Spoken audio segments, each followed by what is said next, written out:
Hello, my name is Sebbi and welcome back to the coffee break in Minecraft. Today is Sunday, January 30th, 2022. My grandpa once said to me, if you know that you can do something and you say to someone that you will do it, then you do have to finish the job. I found this sentence, this stance, pretty amazing because it not only says something about yourself, but it also creates a pretty good baseline for interpersonal interactions. Right, cat? Right. Here, have a cot. Yeah, if you say to yourself that you will do something, you will then, of course, stick to it. You will finish whatever your goal is, whatever you say to yourself that you can do and that you will do, so you have to finish the job. It's also a great thing for, as just said, interpersonal interactions, because it creates a pretty good level of transparency, of accountability and trust. If you say to someone you will do it and you of course finish the job, then this person knows you are accountable, you are trustworthy. So cool statement, very cool statement, and also very cool approach to life and achieving goals.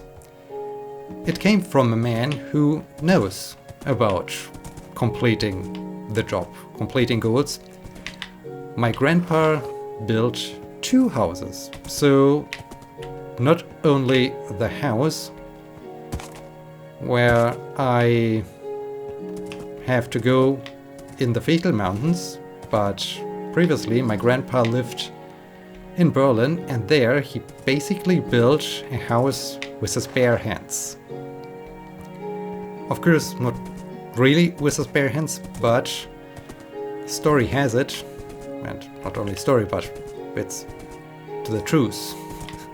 This is really the truth, that he dug out the hole for the basement, for the foundation, with the assistance of others, with just some shovels and wheelbarrows. So no excavator, nothing. He basically constructed the house with his bare hands.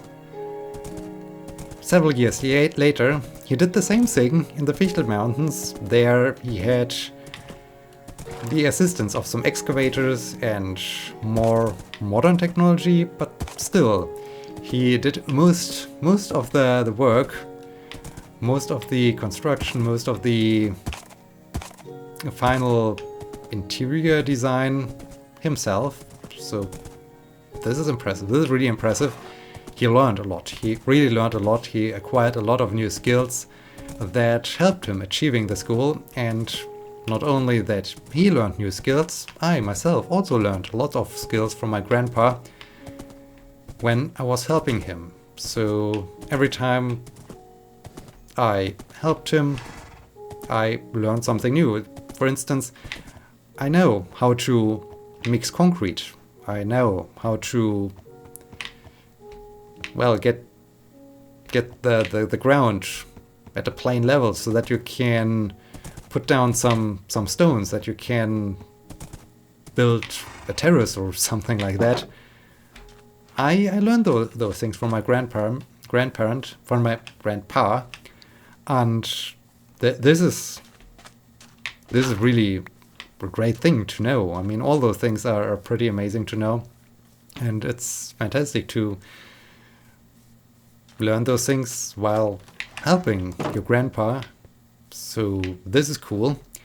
Yeah, with building the houses, it was not so much about, okay, I can do this, so I have to finish the job. It was also more about, well, I don't have much, so I need to find a way to make the most out of those things that I do own. And that's really a thing my grandpa has perfectionated. So he once cut a car into two halves. He kept the, I don't know, the rear part of it or the front part of it. He did this again for a different car, and he combined the two halves of the cars again, because the one car had an accident in the front, the other car had an accident in the back, and so by welding together the two car halves, he got a new car basically. So yeah, of course this was many years ago, but still he did such a thing. And yeah, overall it was a lot about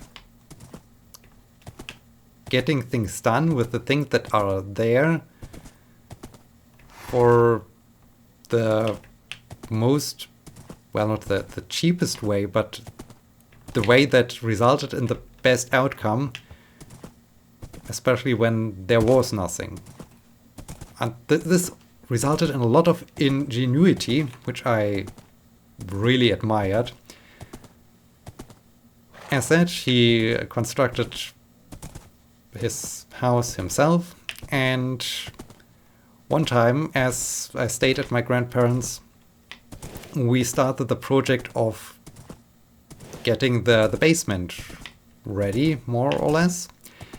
So the basement was still in a pretty raw condition, so there of course was a floor in there, but the floor was basically the foundation of the house. So it lacked this smooth concrete you need in order to glue some tiles on, and yeah, this was then our project, getting in this smooth concrete. So for this we of course needed lots of concrete. As the concrete bags arrived, there was the big question, okay, now we do have all those concrete bags, shall we carry them downstairs into the basement? But no. My grandpa also enjoyed to work and maintain his car. So for working on his car, he already planned in basically an opening in the floor of the garage or the ceiling of the basement. Basically, where you park your car, you can move away a few planks, and then you can reach the underside of your car and do some maintenance on the underside of the car, which is pretty amazing. So yeah, there's a huge hole in the garage that is covered by some planks. And as we had those bags of concrete, we removed those planks. My grandpa constructed some kind of slide that we added to that open hole, and we used the slide to quickly get all the bags of concrete into the basement. This was fantastic. This was really a great idea. And yeah, so there we were. We also got the mixer for the concrete in the basement, and then it was my job to constantly fill in the bags of concrete powder into the mixer, add the right amount of water to it, let it mix, and deliver the liquid concrete to my grandpa, who then distributed it on the floor of the basement, so that we got a very, very leveled floor for gluing the tiles on. This was really a cool project. This was really a great project. I learned a lot. The slide idea was amazing, and also it annoyed my grandma, which was also a nice thing. Well, not a nice thing, but a fun thing. With all those concrete mixing and opening of bags and so on, lots of dust, of course, distributed over everything in the house, and so my grandma was constantly cleaning after us, and she even called us the two dust bags, because we were responsible for her to have filled lots of bags with dust. And yeah, this was fun. This was a great learning experience. It was a great project. Like this Spaceman project, I also helped my grandpa with many other things in and around the house. There is a part of the hatch you can see out of the kitchen window that was planted a little bit later than the most, or the majority of the hatch in his garden. This new addition to the hatch was our project. So I spent several weeks during the summer holidays, as I still was going to school at my grandparents', also the fall holidays. And I think it was during one of those fall holidays as we tackled that project to extend a little bit the hatch. So first we dug out a trench, then we filled this trench with some good earth, some earth with lots of nutrients. As we finished that, we drove into the nearby forest and we looked for some saplings which we planted there. So there it was just a very, very, well, it was not even a hatch, it was just a series of little saplings. As the years went by, the hatch started to grow, and by now it's really, really a nice hatch, and it's always nice to see it when looking out of the kitchen window, and it always reminds me of, yeah, planting this, completing this project with my grandpa. So this is cool and super nice. Also, we worked a lot on his car, sometimes on my car. On his car, we changed the brakes one time. I think we also exchanged the exhaust because it started to rot away. Frequently changing tires. If you go back into the archives of the coffee break, you will, of course, find lots of other stories I told while still living in the vicinity of my grandpa, as I was living in the other town before moving where... Oh, hi. This was scary. Before I moved where I live now. Like, during the fall, the trees, of course, lost their leaves, and the leaves started to accumulate in the rain gutter of the roof. So then we positioned a ladder up to the rain gutter, and it was my job to climb up there, scoop out all the leaves that were in there, and flush it through with some water to make sure that the rain gutters are still in order, mowing the lawn and all those fancy things. So yeah, this was a fun time, and as I said, learned a lot how to complete things, how to do things. And then of course there was us watching Formula 1. We both enjoyed Formula 1. My grandpa really was a great driver, so I guess I inherited some of his driving skills, or at least the speed of driving, this rally-esque driving. I guess this is something, some of his genes that are inside of me right now that cause me to also be a quick and fast driver. So yeah, this is cool. And speaking of fast things, this was so hilarious as I heard that story. I think it was last year or the year before, as getting up and downstairs got more and more difficult for him, he got one of those staircase lifts, so a seat that runs up and down. And as the technician installed the thing, he asked the technician whether the technician could give it a little bit more juice because it was way too slow. according to his words, one can pick flowers while driving upstairs. So, yeah, he was creative. He was very creative. Not only that he was creative, he also was very open-minded and rarely demanded something. So I really enjoyed this, that there never was some kind of demand or that one has to do something. It was more like, it's nice if someone does it, but yeah, there was basically no pressure or anything involved. And this was really nice. Also, his interest. I mean, I guess I sometimes maybe even complained about it during the one of the old coffee breaks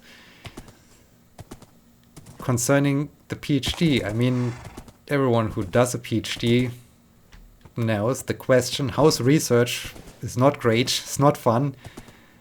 But despite the fact that he never ever fully understood what I'm doing, he constantly asked, hey, how's research, how's the PhD coming along?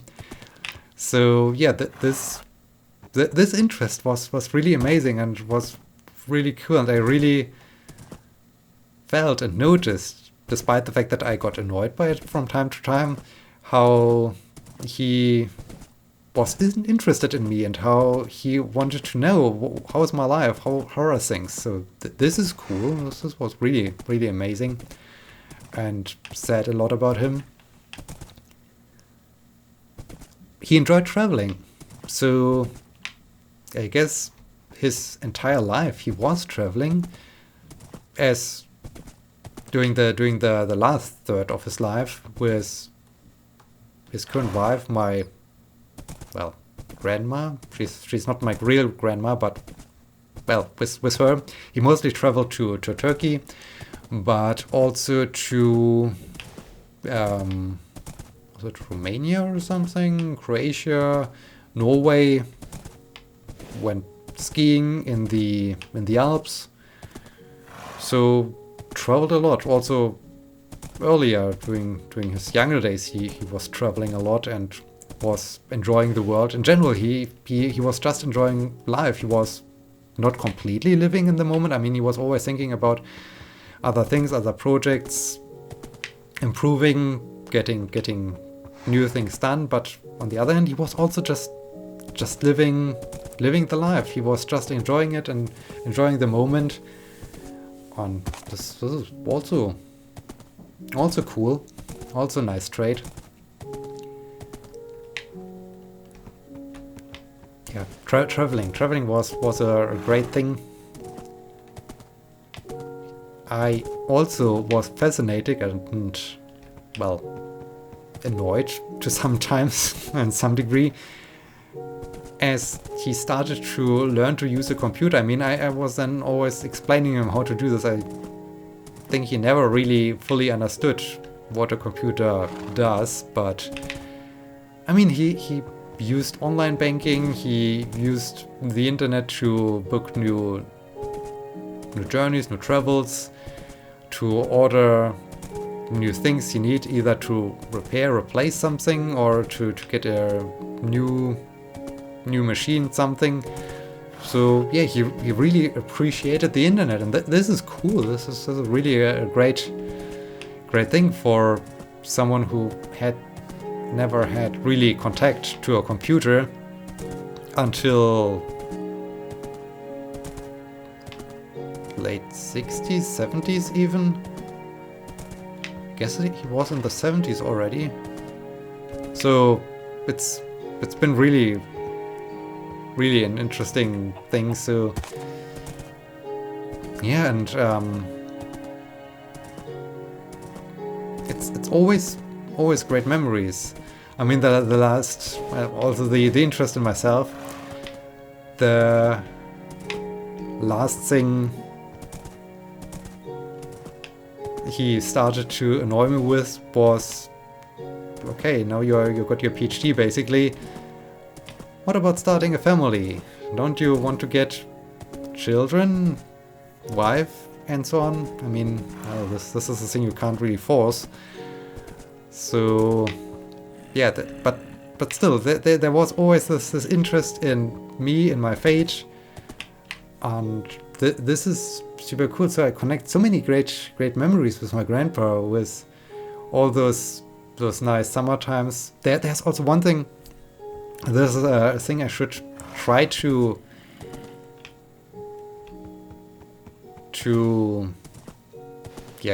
do more often, and that is the thing. Often when we were on a project, when a certain time was reached, it was like, okay, well, tomorrow also is a day. We don't have to rush it. We don't have to force it until it's over. Just take a break and we resume this thing next time. This was also a good thing, and I think I should do this. I should take just a tiny bit more free time. Paper will write tomorrow too. Either will be,